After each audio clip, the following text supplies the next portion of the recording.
Bentrovati all'interno di Io Compro Siciliano Live, una nuova puntata per raccontarvi della Sicilia. Oltre a ricordarvi sempre che attraverso il nostro portale www.iocomprosiciliano.com potete trovare il meglio del Made in Sicily, dobbiamo prenderci cura della nostra terra ed è quello che faremo quest'oggi. Introduciamo subito quindi il primo ospite che è Valerio Marretta. Ben arrivato, Valerio. Salve a tutti, ciao Eliana e grazie per avermi invitato a questa conversazione oggi qui con voi pre-pranzo. Saluto tutti quelli che ci stanno guardando. Grazie. Tu sei da tanti anni manager di Whisper, ti occupi quindi di radioguide all'interno di quello che è il mondo del turismo, però ti sei accorto nel corso del tempo che ok fare turismo, ma prima bisogna difenderla questa Sicilia. Esatto, in realtà è andata al contrario, nel senso che la passione per l'ambiente è nata prima ancora del Ah mio sì? nodo. Sì, 10 anni fa avevo circa 20 anni più o meno, in tempi non sospetti, diciamo, perché ormai, sai, è diventata una moda quella dell'ambientalismo, all'epoca invece non se ne parlava, però va bene anche così, va bene parlarne in ogni modo, in tutti i format, perché la cosa più importante è appunto informare le persone su quello che è il problema e su quelle che potrebbero essere le soluzioni. Valerio, ma come funziona? Si trovano gli amici fra gli attivisti ambientali o si diventa attivisti dopo essere stati amici? Così lei un gancio per introdurre l'altro ospite. Cosa è arrivato prima? Allora, diciamo che con l'altro ospite siamo amici da parecchio tempo ed entrambi penso che abbiamo seguito quella che è la direzione della passione per la natura, per l'ambiente, che poi ci ha portato appunto ad informarci sui svariati problemi che ci sono. E allora lo invitiamo a partecipare Marco Guccione, anche lui impegnato nella tutela di questo territorio che ci circonda. Ciao Marco, ben arrivato. Buongiorno a tutti, salve a tutti e grazie per averci dato questa possibilità di farci questa chiacchierata mattutina su una tematica così importante. È una tematica della quale si parla poco?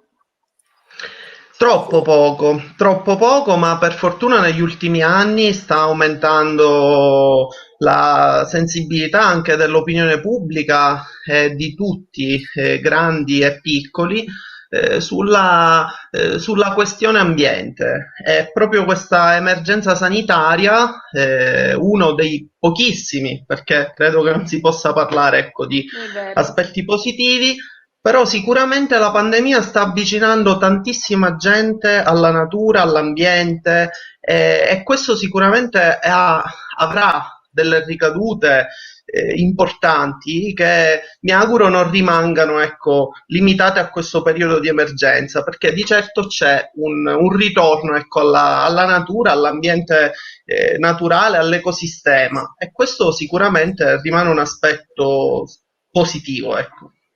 Valerio, a livello anche internazionale, è da tanti anni che sentiamo parlare di cambiamento climatico. Sono stati macro temi, non so, penso anche agli Stati Uniti, ci sono presidenti che fondano le loro campagne elettorali su quello e altri che provano a Pro e migliorare il contro. problema.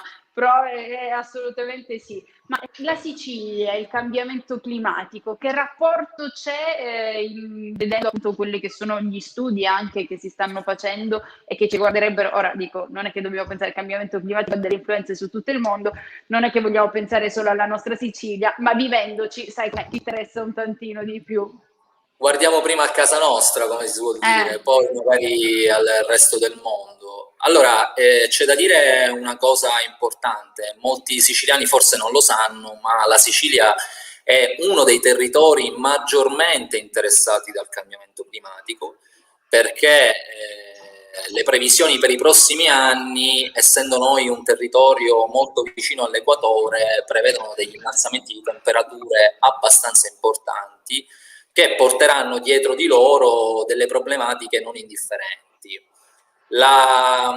Sapete che di ambiente se ne può parlare per mesi e ci sono svariati argomenti da trattare e quant'altro. Oggi quello che abbiamo scelto per questa chiacchierata è quello che riguarda, cioè il principale problema della Sicilia, che è quello che riguarda la desertificazione. Cosa intendiamo per desertificazione? La desertificazione non è l'avanzamento di uno scenario da deserto del Sahara, per intenderci, quella si chiama desertizzazione.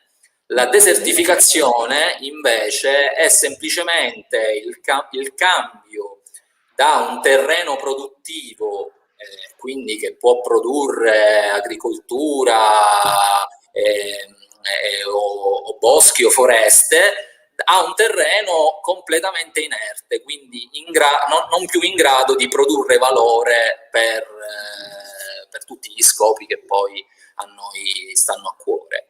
Questo ha dei risvolti immediati su tutta anche l'economia di una regione. Noi all'interno di Io Compro Siciliano Live parliamo di anche tantissimi giovani che stanno riprendendo attività di famiglia, dedicandosi all'agricoltura, pensiamo ai vitigni o tanti altri, al grano, insomma c'è tantissimo veramente nell'agricoltura di Sicilia, si sta provando a riportare anche sulla forza della nostra terra anche di nuovo il motore dell'economia della Sicilia. Uno scenario del genere deve diventare allarmante al massimo.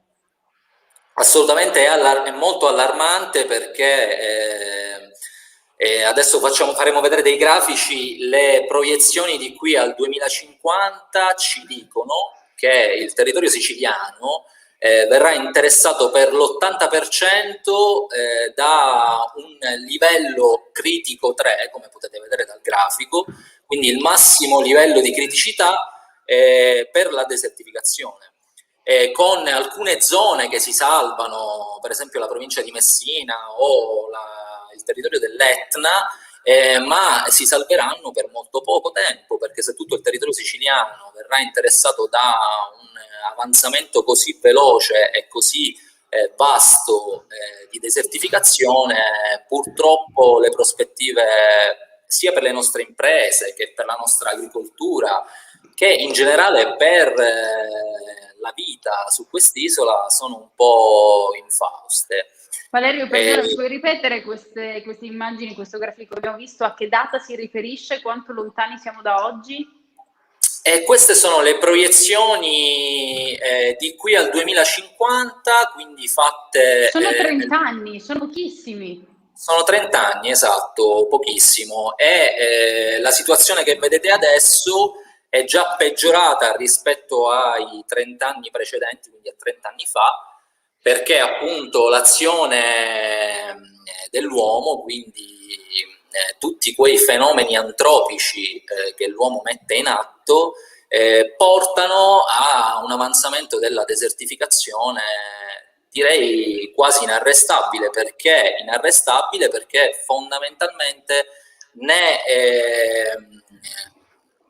la regione siciliana né i vari governi che si sono succeduti nazionali hanno messo in campo un vero e proprio piano per contrastare questo fenomeno, che è direi primario e di primaria importanza.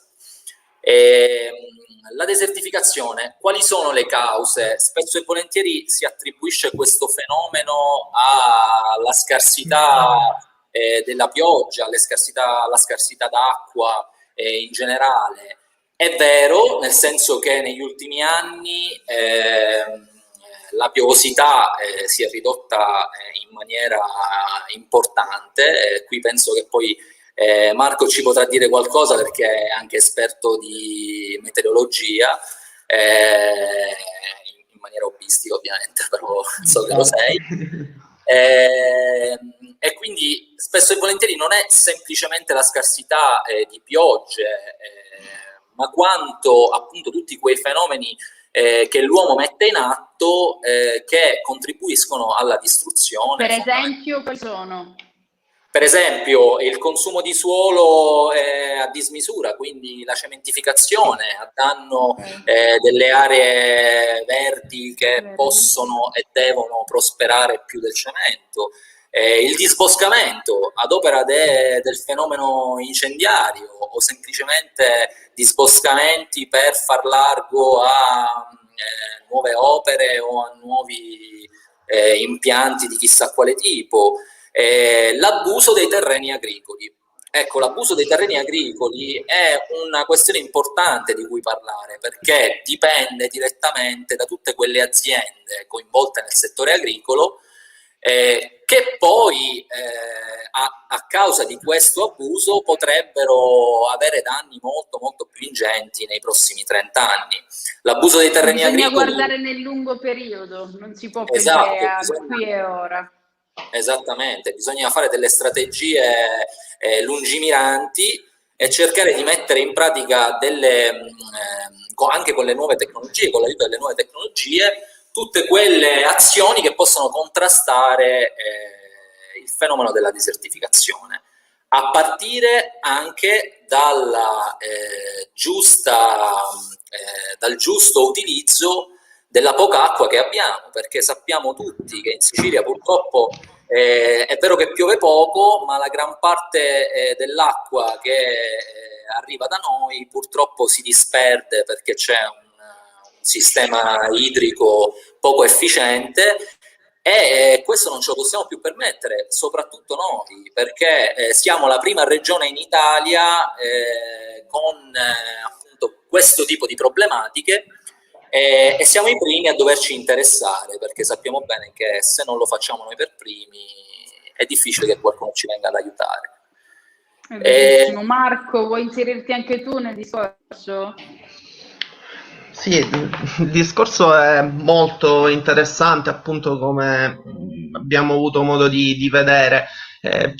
Cresce una nuova sensibilità, come dicevamo, tra l'opinione pubblica, ed è importante, a mio avviso, anche fare passare il messaggio che uno sviluppo economico del territorio non può non passare da un rispetto dell'ambiente. Per troppi anni si è pensato che le logiche dell'economia andassero su un binario completamente opposto rispetto a quello del rispetto dell'ambiente e che quindi fare economia, in Sicilia specialmente, fosse incompatibile con il rispetto dell'ecosistema naturale. E sappiamo, insomma, questa idea a cosa ha portato. Penso a Termini Imerese, penso, insomma, al polo del siracusano.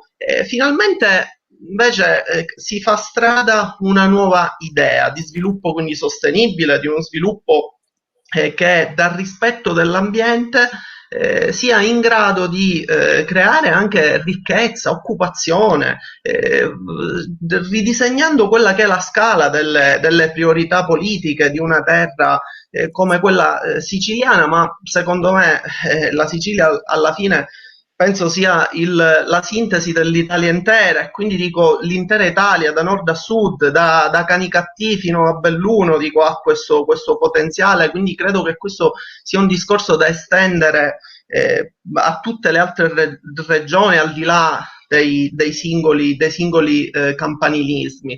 Sicuramente c'è stato un utilizzo del territorio inadeguato, sproporzionato, che ha portato ad una serie di disastri. Oggi ci ritroviamo appunto ad avere una serie di ecomostri, si pone il problema dello smaltimento, proprio perché sono il segno dei tempi che cambiano, che non sono più quelli di una volta, dove si pensava ad uno sviluppo solamente industriale altamente inquinante.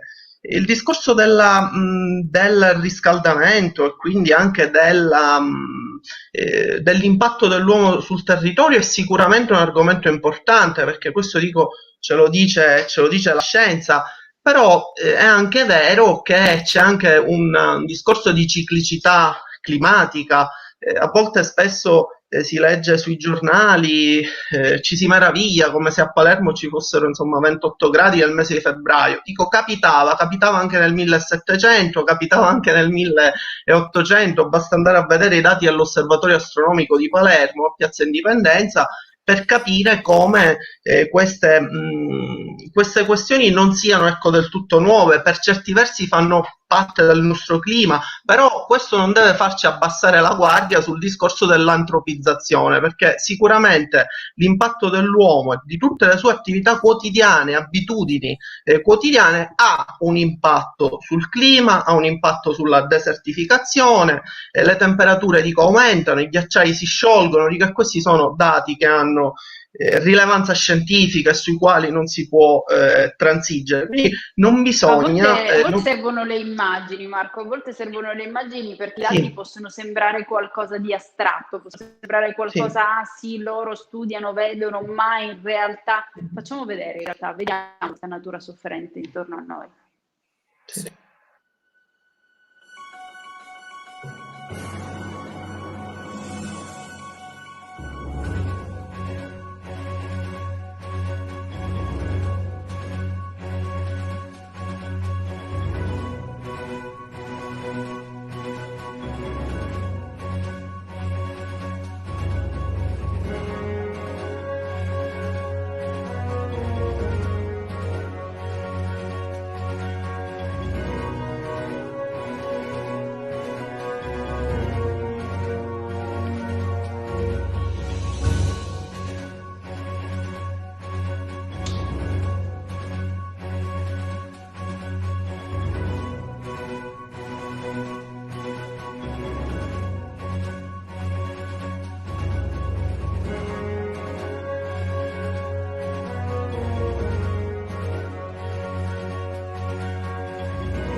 Dal fuoco al petrolio, alla plastica, alla montagna di immondizia, c'è veramente tanto e non sono scene da film, sono cose che accadono ogni giorno intorno a noi. Noi abbiamo parlato di questo problema, però possiamo, Valerio, in questa fase finale, dare dei consigli pratici, aprire gli occhi, dire che cosa possiamo fare e non sono fesserie, sono gocce che piano piano vanno a completare questo oceano che può portare verso il cambiamento.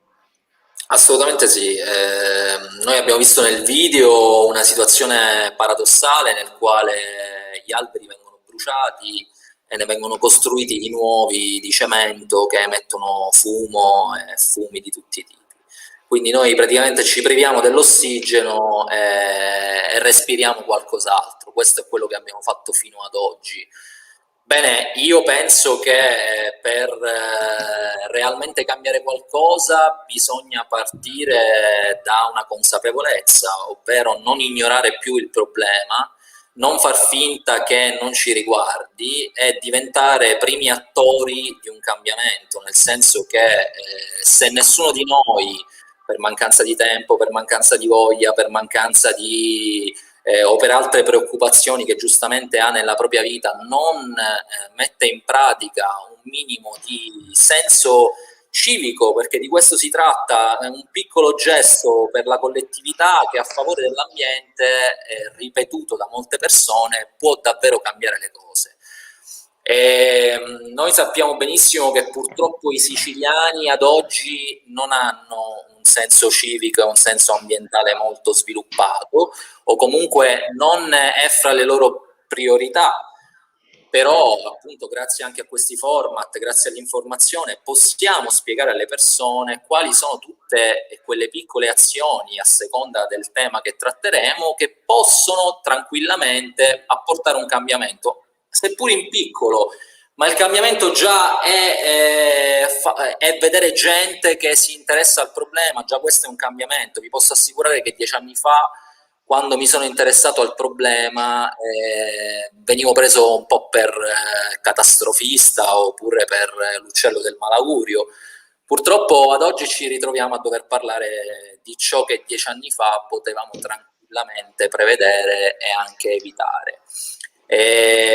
Tu hai testimoniato anche con delle immagini, tu sei stato testimone oculare come tanti siciliani di alcuni momenti drammatici, ci sono delle immagini forti, soprattutto se uno si rende conto che sei a pochi passi da te, che non è qualcosa di finzione, qualcosa che ti tocca da vicino. Cosa stiamo per vedere, Valerio? Allora, adesso stiamo per vedere un piccolo video che ho girato insieme ad un amico durante un'escursione alla riserva della Moarda sopra Altofonte, una settimana dopo il grande incendio. Io lo chiamo così perché almeno a memoria mia non se n'è mai visto uno di così tanta devastazione vicino Palermo. Se ne è parlato tanto in quei giorni nei telegiornali, poi che cosa succede? Si spegne il fuoco, si spengono anche le telecamere. Tu sei andato subito dopo, vediamo cos'era rimasto. Sì.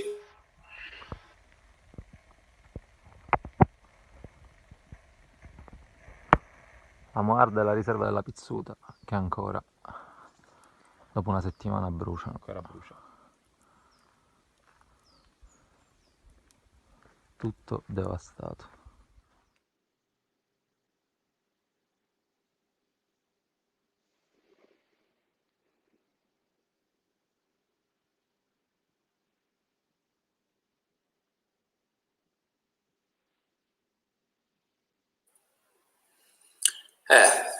Quello Ci vogliono che secoli perché la natura costruisca tutto quello e poche ore per distruggerlo.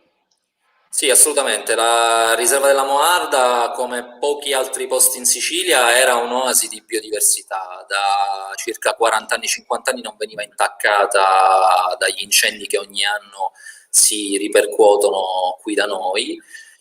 Fenomeno a dir poco preoccupante, perché se pensiamo che avviene da circa 40 anni e ogni estate noi sappiamo che succederà di nuovo, c'è da chiedersi come mai, perché uno Stato come l'Italia, con tutte le tecnologie che abbiamo a disposizione, con un avanzamento appunto tecnologico abbastanza importante, non riesca a prevenire piuttosto che ogni anno dedicarsi alla situazione emergenziale e quindi sborsare molti più denari di quanti ne servirebbero per la prevenzione.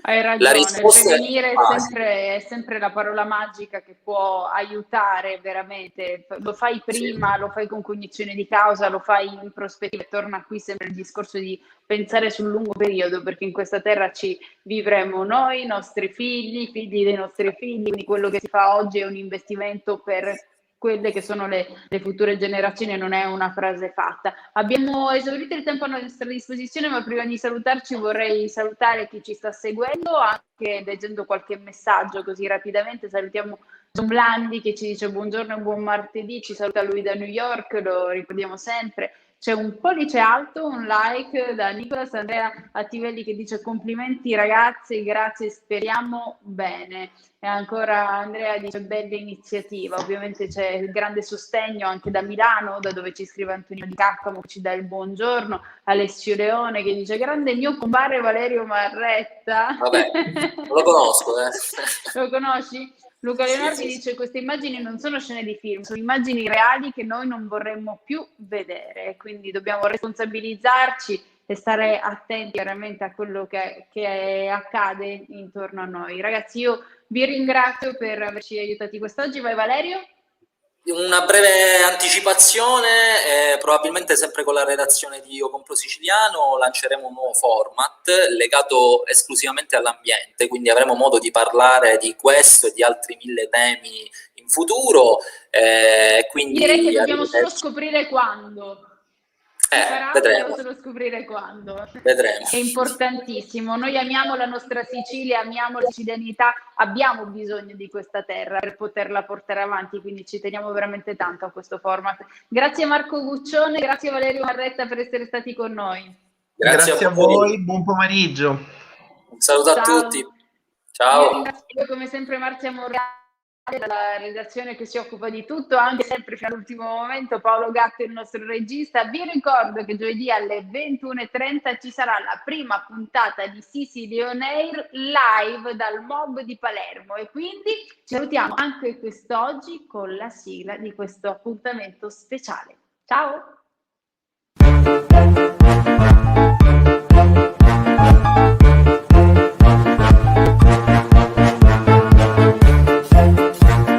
Non dimenticate dimenticate l'appuntamento con Vincenzo Canzone ogni giovedì alle 21:30. Io compro siciliano. Sicily on Air, il music show dei siciliani.